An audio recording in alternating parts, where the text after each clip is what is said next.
The VOC, or the Verenigd Company, also known as the Dutch East India Company, was the world's first multinational corporation and one of the biggest companies in the world by revenue in its time. And it's safe to say that its impact on the world was absolutely massive. They were a trading company chartered by the Dutch government in the year 1602, and they held a monopoly over the spice trade in Asia for a long period of time. Their influence and power grew rapidly, and soon they started to explore and conquer new lands, taking over ports, forts, and eventually entire cities across 3 continents. They were so powerful that at one point they even declared a war on an indigenous tribe in South Africa and won. The Dutch East India Company had their own military navy and even their own flag. So what makes this company so interesting is that it kind of operated like an early modern nation-state, but of course, being a monopoly meant that other countries didn't really like them. And after a while, people in the Netherlands started to resent the company as well. So how did this once great company come to an end?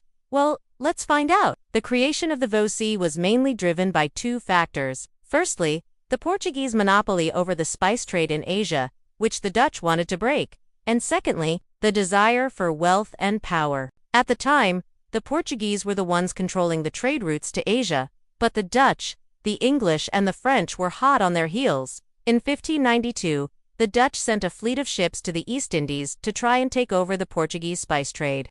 This fleet, however, was not successful and resulted in the death of one of the most important figures in the Dutch conquest of Asia, a man named Jan Huygen van der Hidden.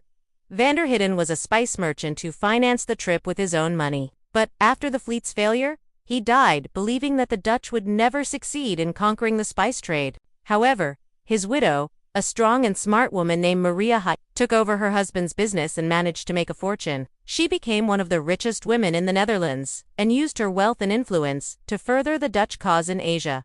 With her help, the Dutch were finally able to break the Portuguese monopoly and capture the spice trade. But the Dutch didn't just stop there. They went on to conquer many other territories across Asia, Africa, and even the Americas. For example, in 1641, the VOC built a settlement on the Cape of Good Hope, which would later become the city of Cape Town. They also conquered many indigenous tribes in South Africa and even went to war with them. The VOC continued to grow in power and wealth throughout the 17th century. They had a standing army and navy and were able to project their power far beyond the Netherlands. At one point, they even controlled the Strait of Malacca, which was one of the most important trade routes in the world. However, despite all this power and wealth, the VOC was not loved by everyone. In fact, they were widely hated in the Netherlands because of their high taxes and monopolies. The VOC was a chartered company, which meant that they had a monopoly over the spice trade granted to them by the Dutch government. This gave them a lot of power and wealth, but it also made them very unpopular. The Dutch people were forced to pay high taxes to the VOC, and were not allowed to trade with anyone else. This created a lot of resentment and eventually led to the VOC's downfall. So how exactly did the VOC lose its power?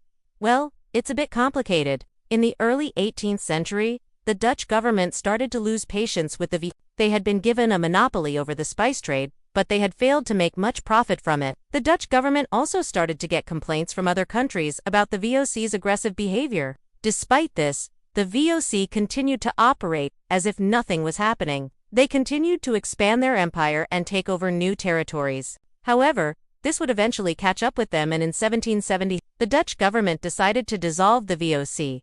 This was a huge blow to the VOC, and they lost a lot of power and wealth as a result. But it wasn't the end of the VOC story yet. They continued to operate until 1799, but they were never the same again. After the Dutch government dissolved the VOC, the Dutch people were finally free from their high taxes and monopolies. They were now able to trade freely with other countries, and this led to the rise of the Dutch colonial empire. So even though the VOC no longer exists today, its legacy lives on in the Dutch colonial empire and in the history of the world. Thanks for watching.